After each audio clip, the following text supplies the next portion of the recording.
교독하실까요? 제가 먼저 읽겠습니다. 섬들아 내게 들으라. 먼 곳 백성들아 귀를 기울이라. 여호와께서 태에서부터 나를 부르셨고 내 어머니의 복중에서부터 내 이름을 기억하셨으며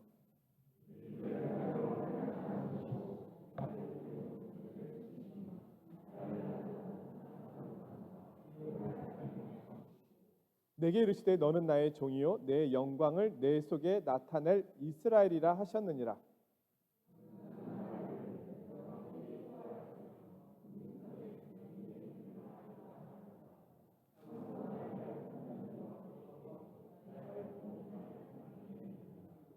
이제 여호와께서 말씀하시나니 그는 태에서부터 나를 그의 종으로 지으신 이시요 야곱을 그에게로 돌아오게 하시는 이시니 이스라엘이 그에게로 모인도다.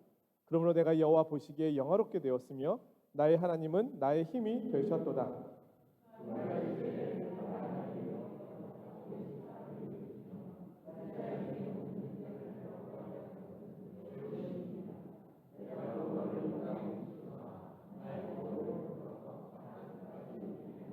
함께 읽겠습니다. 이스라엘의 구속자, 이스라엘의 거룩한 이이신 여호와께서 사람에게 멸시를 당하는 자, 백성에게 미움을 받는 자, 관원들에게 종이 된 자에게 이같이 이르시되 왕들이 보고 일어서며 고관들이 경배하리니 이는 이스라엘의 거룩하시니 신실하신 여호와 그가 너를 택하였음이니라. 아멘.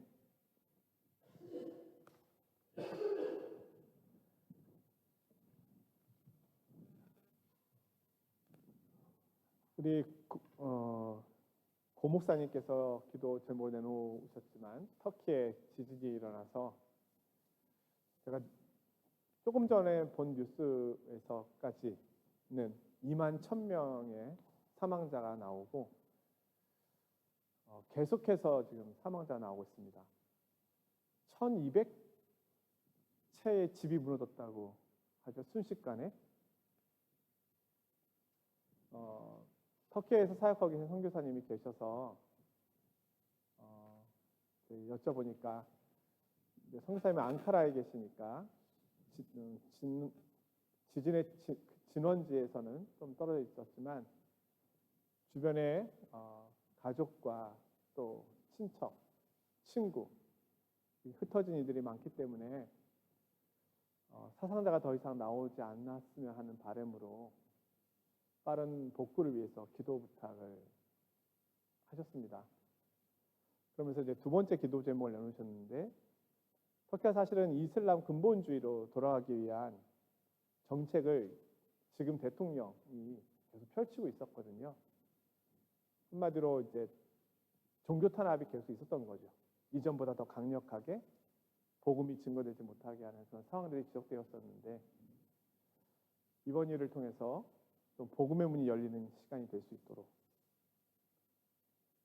그래서 저도 생각해 보니까 터키가 뭐 99%, 100% 이슬람이잖아요.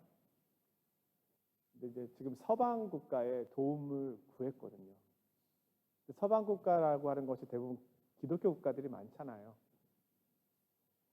기독교 국가들이 이번 기회에 그 이슬람 땅에 문이 열릴 수 있는 그런 어떤 정말 조건 없는 도움의 손길을 통해서 회복과 치유가 일어나기를 원하는 그런 기도 제목이 생겼습니다.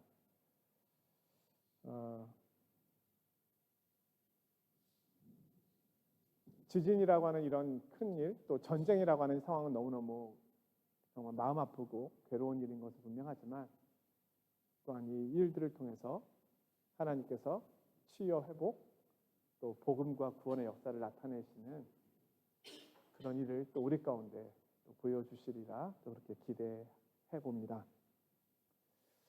오늘 본문 말씀에서 특별히 이제 주목할 만한 것이 6절하고 7절이거든요. 여기에 보면은 하나님께서 특별히 이스라엘, 여기서 말하는 이스라엘은 우리가 알고 있는 그 포로기에 있었던 뭐 그런 이스라엘 민족을 뜻하는 것이 아니고 하나님의 이상 속에 그리고 있는 그런 이스라엘의 모습이죠. 그들을 부르셔서 그들에게 구원을 베푸셔서 이방의 빛으로 삼으시려고 하셨다.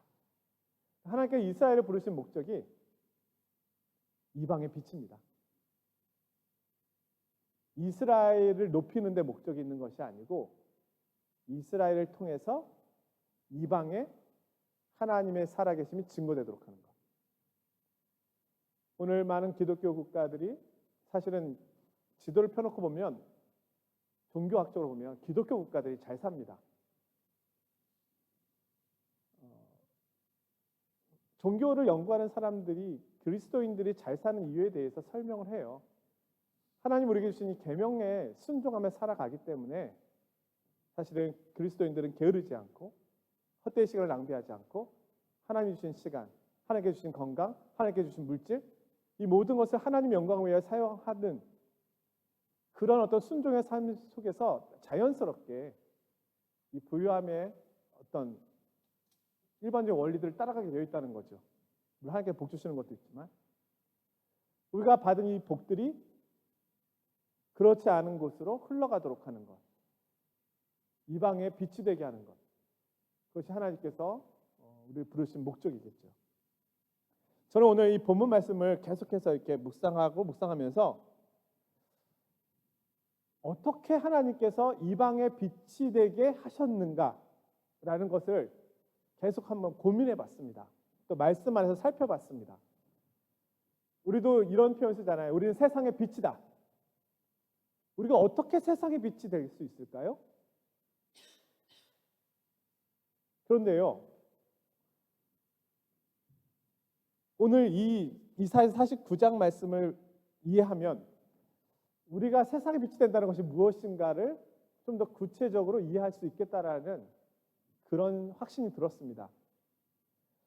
결론적으로 말씀드리면 우리가 이방의 빛, 세상의 빛이 되는 방식은 섬김의 방식입니다. 좀 더 구체적으로 말씀을 드리면 다른 이의 연약함과 다른 이의 죄를 내가 나누어 짐을 통해서 이방의 빛이 되는 겁니다. 자, 그 내용을 한번 보려고 하는데요. 우리가 흔히 누군가를 용서한다는 표현을 쓰잖아요. 물론 우리가 쉽게 용서할 수 있는 부분들도 있겠죠. 그러나 엄밀하게 얘기하면 이 용서라고 하는 것은 그 사람이 감당해야 될 책임과 결과들을 내가 대신 지겠다는 것이 용서거든요. 자, 우리가 하나님 앞에 용서를 구하잖아요. 하나님, 제가 이번에도 누구에게 상처를 입혔습니다. 아니면은 제가 이러한 죄를 하나님 앞에 범했습니다. 용서해 주십시오 할 때 이 용서가 그냥 용서되는 것이 아니잖아요. 내가 잘못한 죄에 대한 결과와 대가를 그리스도께서 짊어 지셨기 때문에 그리스도의 피로 인하여 그 속죄로 인하여, 이걸 우리는 대속이라고 얘기하고 속량이라고 얘기하잖아요. 값을 치르셨다 속량, 대신 치르셨다 대속.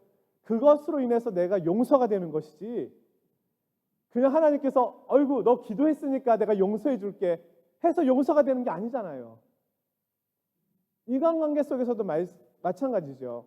내가 너에게 정말 잘못했다, 미안하다 라고 할 때 내가 그것을 용서한다고 하는 것은 그래 없던 걸로 하자 이게 아니라 그 사람으로 인하여 파생되었던 수많은 요인들이 있잖아요. 물질적인, 경제적인, 또 정서적인, 또 마음에 상처가 됐던 모든 부분들, 이것을 내가 다 짊어지겠다는 것이잖아요. 이것이 용서잖아요. 근데 이런 방식으로 하나님께서 오늘 이스라엘을 이방의 빛으로 삼으신다는 거예요. 우리가 마태복음을 보면 산상수훈의 말씀이 나오는데요. 팔복에 대한 말씀이 제일 먼저 나옵니다. 심령이 가난한 자, 애통하는 자, 온유한 자, 의에 줄이고 목마른 자, 긍휼히 여기는 자, 마음이 청결한 자, 화평케 하는 자, 의를 위하여 핍박받는 자. 팔복에 대한 말씀이 나온 후에 그 다음에 나오는 말씀이 뭐냐면 너희는 세상의 소금이니 세상의 빛이니예요. 그러면 팔복에 대한 말씀이 뭔데요? 왜 그리스도인은 의에 줄이고 목마를까요?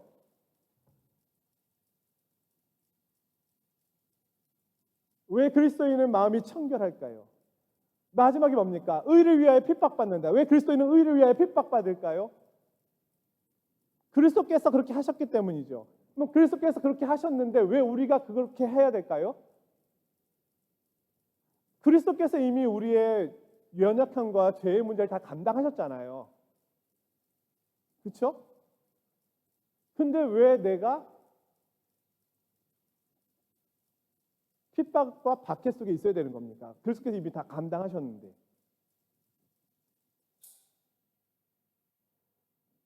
그것은 나로 인한 죄의 값을 치르는 것이 아니라 다른 형제의 연약함과 죄의 값을 내가 감당하는 거잖아요. 그리스도인은 자기의 죄의 문제 때문에 씨름하지 않습니다. 왜냐하면 우리는 우리의 죄의 문제 해결됐잖아요. 못 믿으십니까? 과거의 죄, 현재의 죄, 미래의 죄, 우리를 그리스도 예수 안에 있는 하나님의 사랑에서 끊을 수 있는 것은 아무것도 없느니라. 그리스도 예수 안에 있는 자에게는 결코 정죄함이 없나니, 결코 없는 거죠. 왜냐하면 그리스도의 우리의 죄가 작기 때문이 아니라 그리스도의 보혈의 피의 권세가, 그리스도의 희생의 권세가, 그리스도의 용서의 권세가, 그리스도께서 감당하신 죄에 대한 감당함의 크기, 처리함의 크기가 너무 크기 때문에 우리의 죄가 아무리 크다 할지라도 그리스도께서 다 그것을 처리하실 수 있다는 거잖아요. 그리스도의 은혜의 크기, 용서의 크기가 크기 때문에. 그런데 왜 우리가 상처를 입고 고통 중에 신음하고 왜 아파합니까? 그것은 다른 사람의 연약함과 짐을 내가 지고 가는 것입니다. 우리가 지진을 맞이한 강한 터키를 위해서, 전쟁 중에 있는 우크라이나를 위해서, 환우들을 위해서, 그들을 위해서 기도할 때 그들의 연약함과 그들의 슬픔과 그들의 아픔이 내게 이렇게 밀려오잖아요. 그것은 나의 문제는 아니잖아요. 물론 도덕적인 것이라고 할 수도 있겠지만 우리가 하나님 앞에 가지고 나아갈 때는 그들의 어떤 죄의 문제와 상처의 문제를 끌어안고 가는 거 아닙니까? 그러니까 우리가 이방의 빛이 되고 세상의 빛이 된다는 것은 뭐 바른 행실, 착한 행실이라고 표현하고 있죠. 성경에서 너희 착한 행실을 통하여 세상에 나타낸다라고 말씀하고 있는데 그 착한 행실이 무엇이냐라는 거예요. 하나님의 말씀대로 살아가는 거겠죠. 그럼 하나님의 말씀대로 살아가는 것이 뭔데요? 그래서 그리스도를 닮아가는 거겠죠. 그리스도를 닮아간다는 것은요, 내가 섬김을 받으러 온 것이 아니라 섬기러 왔느니라. 내가 섬긴다는 것은 그 사람의 연약함을 내가 감당하겠다는 거잖아요. 이게 섬김이잖아요. 결국 이방의 빛, 세상의 빛이 되는 그리스도의 삶은 다른 사람의 연약함을 내가 감당할 때 비로소 나타나는 겁니다. 저는 말씀을 그렇게 묵상했습니다. 오늘 하나님께서요, 이 이사야 49장에서 내가 너를 이방의 빛으로 삼아 구원을 베풀어서 땅 끝까지 이르게 하리라 6절에 이렇게 말씀하고 있잖아요. 여기서 너라고 하는 말이 49장 1절에는 나라고 하는 표현으로 나타나거든요. 섬들아 내게 들으라, 먼 곳 백성들아 귀를 기울이라. 여호와께서 태에서부터 나를 부르셨고 내 어머니의 복중에서 내 이름을 기억하셨으며 하고 3절에 여호와께서 내게 이르시되 너는 나의 종이요 내 영광을 내 속에 나타낼 이스라엘을 하셨느니라 해서 여기서 너는 이스라엘을 의미합니다. 근데 이스라엘인데 그냥 이스라엘을 의미하지 않습니다. 앞서 말씀드린 것처럼 이스라엘은 지금 바벨론 포로기에 가 있다가 해방되었잖아요. 페르시아의 고레스 왕에 의하여. 그런데 바벨론의 포로기로 있었던 이 시간이 어떤 의미에서는 죄의 값을 치르는 시간이었고 하나님 앞에서 연단받는 시간이었으며 동시에 어떤 면에서는 다른 이의 죄의 짐을 지는 시간이기도 했다는 거예요. 바벨론에서 태어난 후손들 2세, 3세들은 바벨론에 끌려올 만한 잘못을 한 적이 없습니다. 그렇죠? 그들은 바벨론에서 태어났어요. 바벨론에서 학습을 배웠고 다니엘과 세 친구들처럼 그렇게 다니엘의 바벨론에 익숙해지는 아이들로 자라갔죠. 근데 그들이 고통을 당하잖아요. 왜요? 하나님의 말씀을 따라 살려고 하다가 당하는 고통이잖아요. 그냥 적당히 살았으면 고통당하지 않았겠죠. 결국 하나님 말씀대로 살아가기 위해서 그들은 그 바벨론 사회에서 이야기하는 가치관들을 대적하고 하나님의 말씀 안에서 살아가기 위한 씨름을 하잖아요. 그 과정을 하나님께서는 죄의 짐을 짊어가는 모습으로, 짊어지고 가는 모습으로, 의를 위하여 살아감으로 박해받는 모습으로 그렇게 설명하고 계시다는 겁니다. 또 하나는 지금 여기서 말하고 있는 이스라엘은 모든 포로 중에 있는 이스라엘 백성들을 말하는 것이 아니고 포로기에 있었던 그들 중에 일부는 황폐화된 가나안으로 돌아오려고 하고 있잖아요. 하나님의 언약의 약속을 믿고 바벨론에서 충분히 부를 누리며 살아갈 수 있음에도 불구하고 그들은 하나님의 언약의 말씀을 믿고 척박한 좁은 문 좁은 길과 같은 그 광야를 가로질러서 가나안 땅에 다시 성전을 세우고 하나님 말씀하신 그 일을 감당하려고 하잖아요. 결국 그들이 감당하고 있는 그것은 이스라엘 민족을 향한 이스라엘 전체가 짊어져야 될 그 짐을 그 소수의 하나님 말씀에 순종하는 이들이 짊어지고 가고 있는 거잖아요. 바로 그러한 모습을 보고 하나님께서 그들을 향하여 영적 이스라엘로 불러주시는 거예요. 모든 이스라엘을 의미하고 있는 것이 아니에요. 그 이야기가 1절부터 쭉 나오는데요. 결론적으로 7절에서 이렇게 이야기합니다.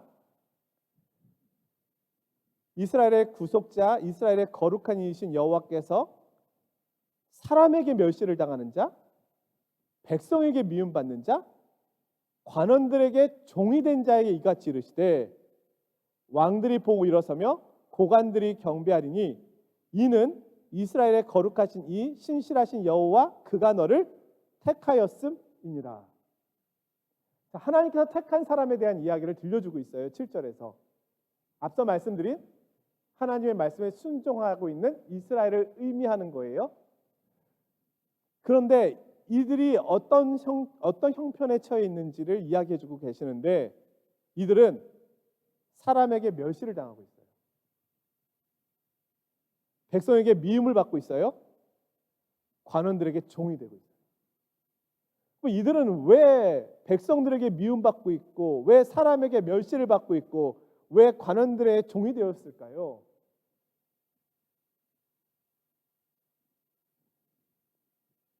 이들은 하나님께서 하신 말씀에 순종하며 가고 있는 것입니다. 그럼 하나님 말씀의 순종이 뭔데요? 율법을 요약하면 딱 두 가지잖아요. 하나님 사랑과 이웃 사랑. 결국 민족의 연약함을 짊어지고 형제 연약함을 짊어지고 하나님 말씀에 순종함으로 약속하신 가나안을 향하여 나아가고 있는 그들의 모습이 많은 사람들에게는 미움받는 자, 관원들에게 종이 된 자, 멸시받는 자의 모습과 같다는 겁니다. 우리가 하나님의 일을 온전히 감당할 때 다른 사람들의 연약함의 모습을 감당할 때 우리 가운데 이런 일이 나타나게 되겠죠. 다른 사람들의 멸시를 내가 내 몸에 채우고, 다른 사람들에게 종이 되고, 이럴 때 비로소 6절에 이방의 빛, 세상의 빛의 역할을 감당하게 되는 겁니다. 우리는 이렇게 생각해요. 내가 사업에 성공해서 로또 받아서 큰 건물을 사고, 명문대에 진학하고, 우리 가문을 일으켜 세우고, 우리 가문에서 대통령 나오고 장관 나오고, 이러면 이방의 빛이 될 것을 생각해요. 그러나 저와 여러분이 알고 있듯이 믿지 않는 사람들 가운데 훌륭한 사람들 더 많아요. 예? 그리스도인 대통령보다 비그리스도인 대통령이 더 많고, 비그리스도인 장관이 더 많고, 비그리스도인 사업가들이 많고, 비그리스도인 부자들이 더 많아요. 그런데 그리스도인이 부자가 되었다고, 명성을 얻었다고 세상의 열방의 빛이 될 수 있겠습니까? 그건 우리 생각이죠. 물론 하나님께서는 자신의 순종하는 자녀에게 복을 주시고, 은혜를 베푸시기 때문에 그것도 하나님을 증거하는 한 방편이 되겠지만, 궁극적으로 하나님이 증거되는 자리는 내가 섬김을 받아야 함에도 불구하고 다른 이들의 연약함을 짊어지고 섬기는 자가 되었을 때, 그 일을 통하여 그곳에 치유와 회복이 나타나는 구원의 역사가 이루어졌을 때 하나님께서 영광 받으신다는 겁니다.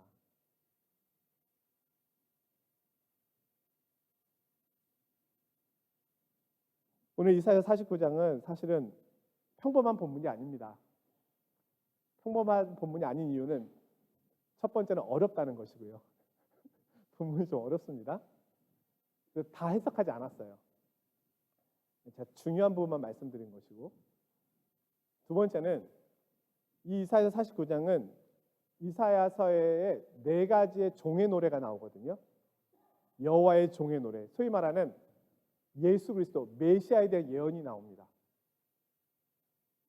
이사야서에 나오는 예수 그리스도에 대한 종의 노래, 그 중에 두 번째가 오늘 본문입니다. 첫 번째는 이사야 42장에 나왔습니다.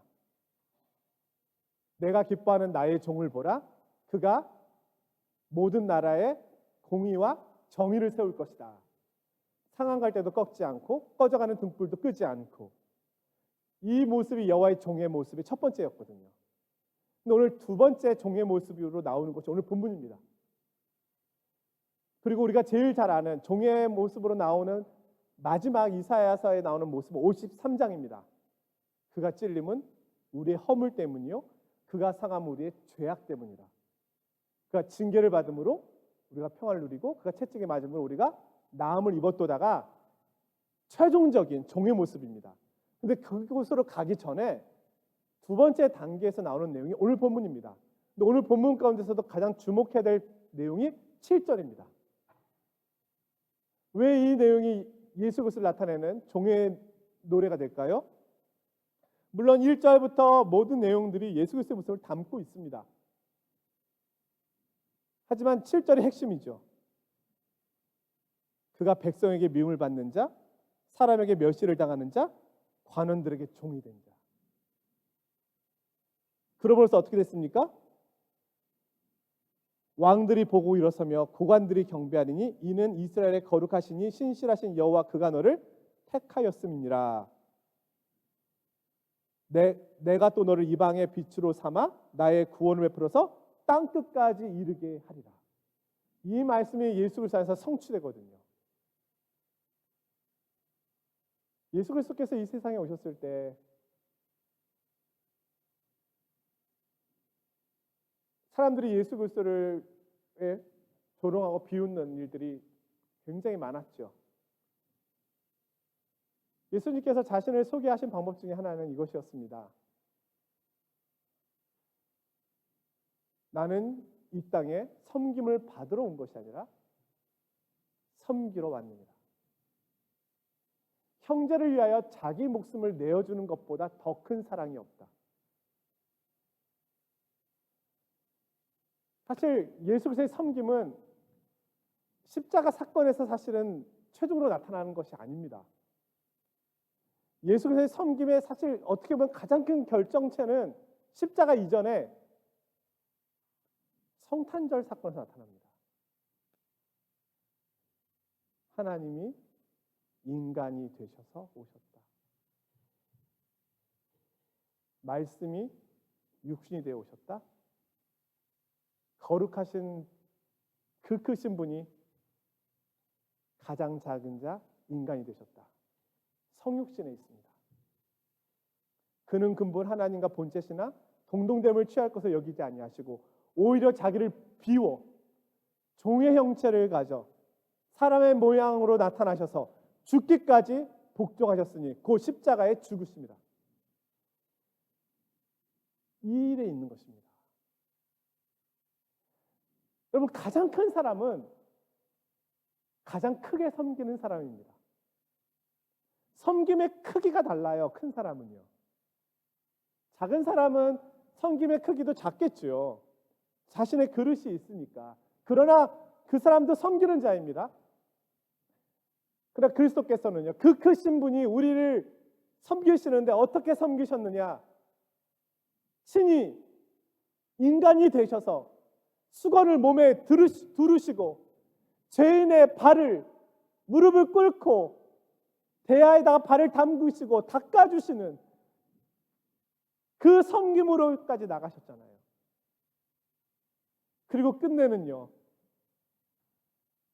십자가에 달려 돌아가실 때 강도의 비난을 받으면서까지 그 옆에 있는 강도의 연약함까지 짊어지시고 내가 너를 낙원에 이르게 하겠다. 너의 연약함을 내가 짊어지고 가겠다. 그러니 더 이상 너는 연약한 존재가 아니다. 너는 구원받은 존재라고 선언하시면서 가시잖아요. 이것이 섬김이잖아요. 섬김은 내가 그 형제의 연약함을 짊어지기 때문에 그 사람이 자유케 되는 것을 말합니다. 용서는 내가 그 사람의 감당해야 될 죄와 상처와 모든 문제들의 결과들을 내가 짊어졌기 때문에 그 사람은 더 이상 그 문제에 대하여 얽매이지 않는 자유자가 되게 하는 것을 말하는 겁니다. 이것이 용서입니다. 이것이 사랑입니다. 이것이 섬김입니다.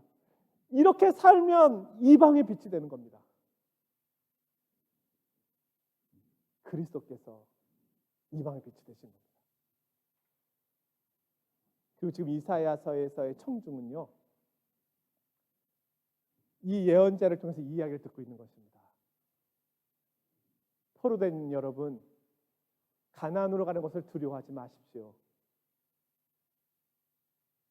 여러분이 다른 이들의 연약함을 짊어지고 가십시오.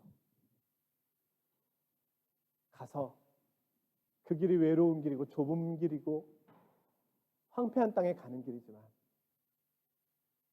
여러분들이 눈물로 뿌림으로 인하여 기쁨으로 거두게 되는 일이 있을 것입니다. 아브라함에게 약속하셨던 그 땅, 하나님께서 약속하셨던 그 땅, 선조들에게 약속하셨던 그 땅, 그 땅에 가서 눈물로 씨를 뿌리십시오. 그러면 그곳에 하나님의 구원의 역사가 나타날 것입니다. 그거를 짊어지는 겁니다. 그러면 이방이 여러 나라가 그걸 본다는 거예요. 저 사람들은 참 어리석다. 아니, 페르시아에서 충분히 살 수 있는데, 넉넉하게 살 수 있는데 왜 구태여? 척박한 그곳으로 위험을 무릅쓰고 아무것도 없는 그곳에 왜 가려 하는가? 하나님이 말씀하셨기 때문에 순종한다고 그것이 이루어질 것 같은가? 어리석다. 그러나 결국은 순종한 그들을 통하여 하나님의 언약의 성취가 선포되고 모든 나라와 민족이 하나님 행하신 그 일을 보면서 시온으로 올라와 무릎 꿇어 하나님을 경배하게 된다는 겁니다. 이것이 하나님께서 그린 하나님 나라의 모습이에요. 그러면 지금 우리가 살고 있는 이 세상에서 하나님의 나라가 어떻게 펼쳐질까요? 우리는 종말의 때를 살아가고 있다고 말하고 결국 종말의 때는 하나님 나라의 완성인데 모든 무릎이 예수 그리스도 앞에 무릎 꿇는 날이 와야 종말이 될 거 아닙니까? 물이 바다를 덮음같이 여호와를 아는 지식이 충만케 돼야 하니까 그럼 어떻게 될까요? 그럼 작게는 저와 여러분 성도님들이 나의 죄 때문이 아니라 나는 그리스도로 인하여 자유케 되었으나 형제의 연약함, 형제의 잘못, 형제의 아픔을 끌어안고 내가 기꺼이 그들을 용서하고 품고 가는 것입니다. 좀 더 넓게는 교회가 세상의 연약함을 끌어안고 세상을 위해서 기도하고 자신을 핍박하는 자를 위하여 기도하고 핍박하는 세상을 위해서 기도하고 그들에게 하나님의 용서를 구하고 그들의 연약함을 내가 끌어안고 그들이 하나님의 은혜 가운데 있도록 그들에게 은혜를 구하면서 가는 것, 이것이 결국은 열방의 빛이 됨으로 인하여 하나님의 나라, 하나님의 영광이 우리 가운데 임하는 방식이 아니겠습니까? 저는 오늘 말씀을 보면서 그렇게 생각했습니다. 어떻게 열방의 빛이 될 수 있을까? 과연 이것이 무슨 의미일까?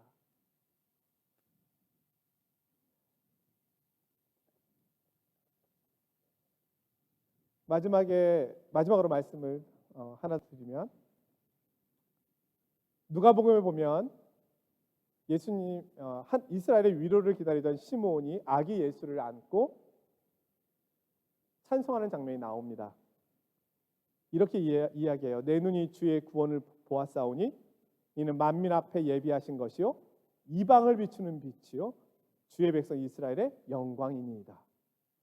사도행전 26장에는 바울 사도가 아그리빠 왕에서 고백하는 내용이 나옵니다. 곧 그리스도가 고난을 받으실 것과 죽은 자 가운데서 먼저 다시 살아나사 이스라엘과 이방인들에게 빛을 전하시리라 함이니라. 결국 그리스도께서는 예수님께서는 이방의 빛이 되기 위해서 오셨습니다. 내 안에 빛이 머물도록 하기 위하여 오신 것이 아니라 나를 통하여 그리스도의 빛이 온 열방의 온 민족에게 증거되도록 하는 것. 예수 그리스도께서는 이방의 빛이 되기 위해 오신 것입니다. 온 세상의 빛이 되기 위해서 오신 것입니다. 그리고 이제는 그 빛을 따라서 형제의 연약함을 품고 섬기는 자가 크다라고 하는 하나님 나라의 공식을 믿고 그렇게 실천하며 가는 이들을 통하여 이방의 빛이 예수 그리스도의 빛이 이방의 땅으로 증거되고 있는 것입니다. 저 여러분 이렇게 우리는 그리스도인으로 초청되었고 우리는 이렇게 살도록 부름받았습니다. 나는 나의 죄의 문제 때문에 고민하는 거 아닙니다. 그것은 과감하게 그리스도께 맡기십시오. 그리스도께서 이미 짊어지셨습니다. 이제 내가 짊어져야 될 짐은 누구의 짐입니까? 다른 형제의 짐입니다. 그럴 때 세상이 놀랄 것입니다. 세상에 하나님의 구원을 보게 될 것입니다.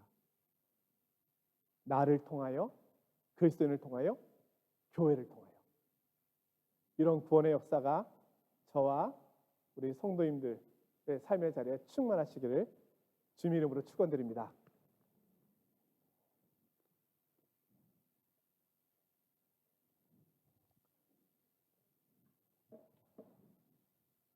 우리 고스메 목사님이 고르신 곡이 참 좋은데 어려워요. 목사님은 노래를 잘하는데 저는 높아요, 음이. 그래서 같이 불러주셔야 돼요. 우리 한 번 더 불러보고 싶어가지고 저 죽어가는 내 형제에게 우리 말씀을 기억하면서 함께 불러보겠습니다.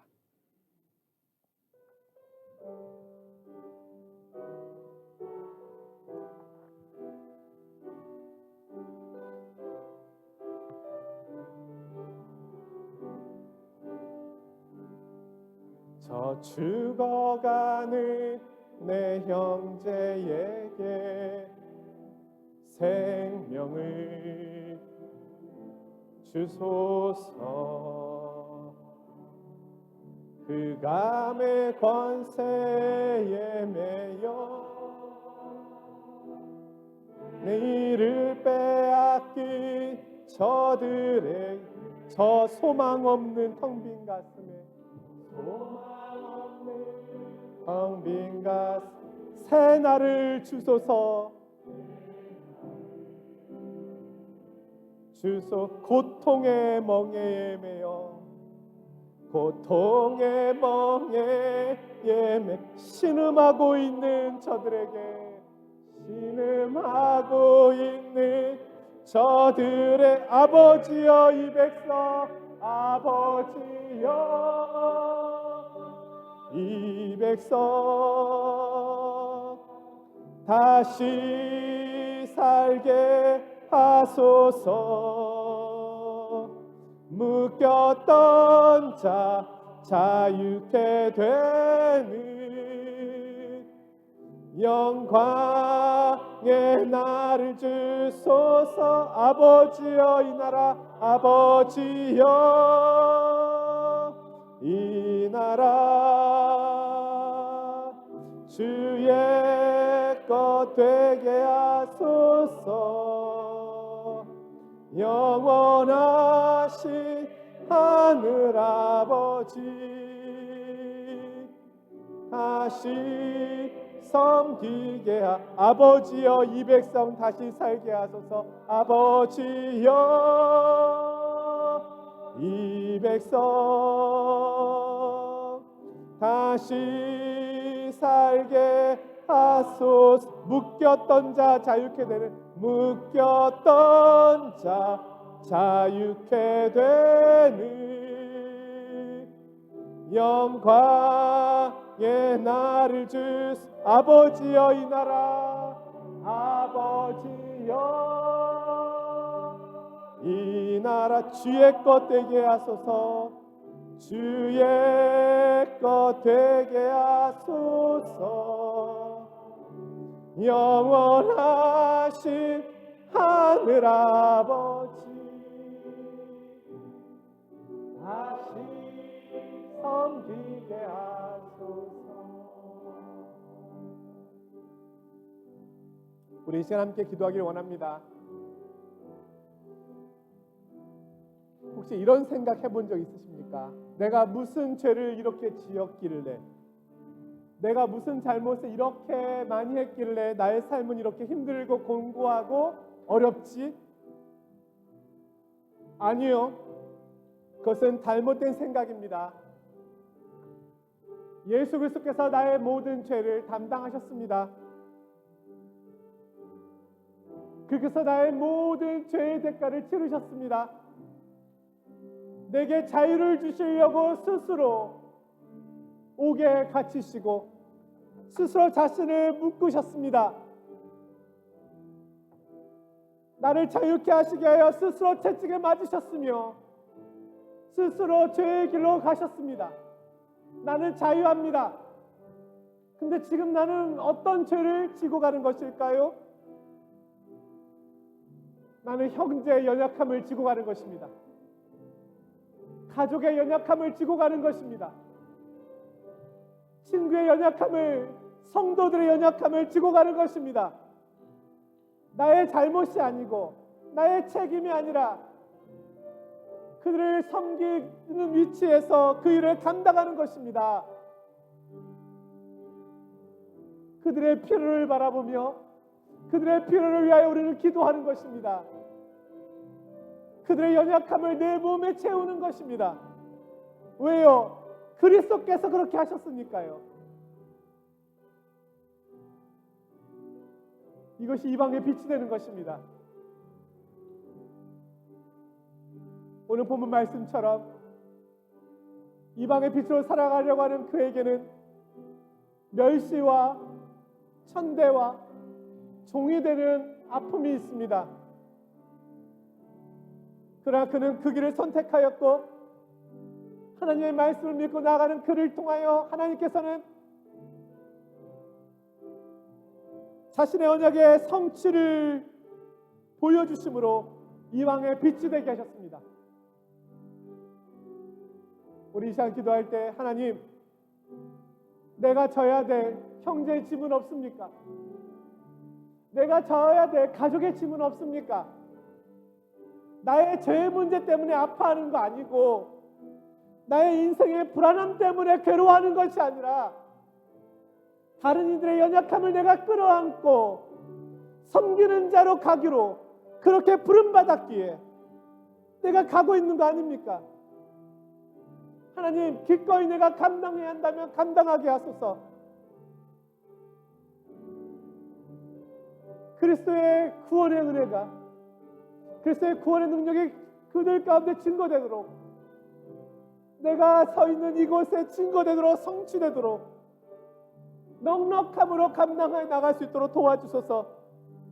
기쁨으로 감당해 나가게 도와주소서. 이방의 열방의 빛이 되게 하소서. 아울러서 교회가 이 마지막 때라고 하는 이 시대 속에서 이방의 빛이 되게 하소서. 열방의 빛이 되게 하소서. 무슬림들을 품고 연약한 이들을 품고 연약한 민족들을 품고 그들의 상처를 품고 그들 가운데 하나님의 나라와 하나님의 사랑이 증거되도록 우리 교회가 사용되어지게 하소서. 우리 이 제목을 놓고 간절히 한번 기도하겠습니다. 거룩하신 아버지 하나님, 주의 크신 사랑 안을 감사드립니다. 오늘 주의 말씀을 보았습니다. 주의 말씀을 들었습니다. 하나님, 이방을 빛이 된다는 것이 무엇입니까? 그냥 막연하게 우리가 착하게 선하게 살자는 것을 말하는 것입니까? 하나님, 이것도 쉬운 일은 아닙니다. 그러나 하나님, 우리에게 말씀하고 계십니다. 이방의 빛이 된다고 하는 것은 우리 형제의 연약함을 끌어안는 것입니다. 왜요? 그리스도께서 그것을 기뻐하신다면, 그리스도께서 그 일을 통하여 그들을 용서하기 원하시고 그들 가운데 하나님 이시는 선한 마음과 선한 역사가 흘러가도록 일하시길 원하신다면 우리는 그렇게 기꺼이 행하는 것입니다. 내가 가고 있는 그 길이 아버지 하나님 좁은 문처럼 보이고 좁은 길처럼 보이지만 하나님 말씀을 따라서 그렇게 순종하며 가는 것입니다.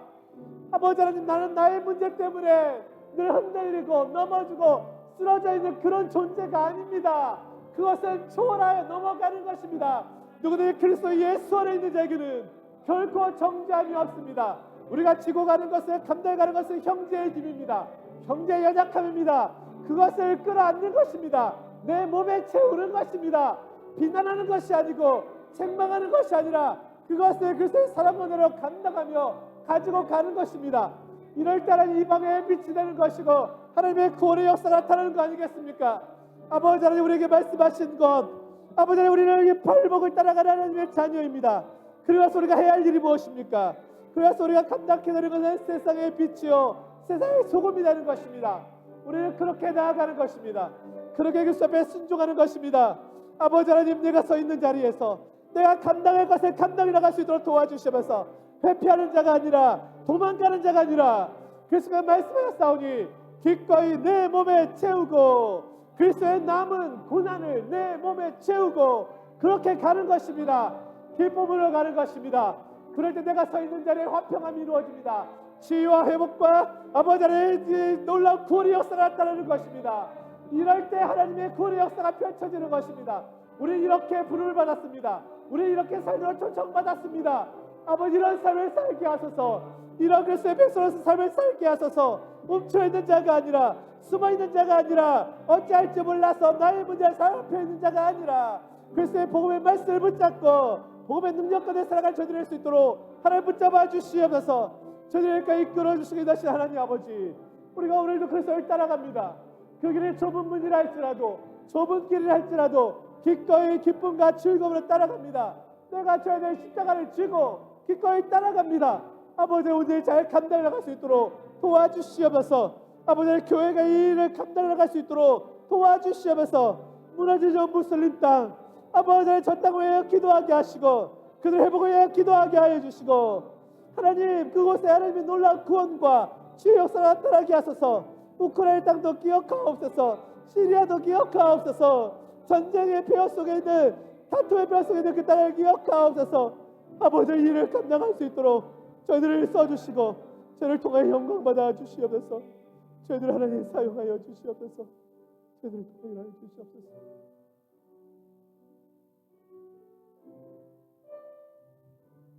9시 20분인데요. 저희 9시 반까지 자유롭게 기도하다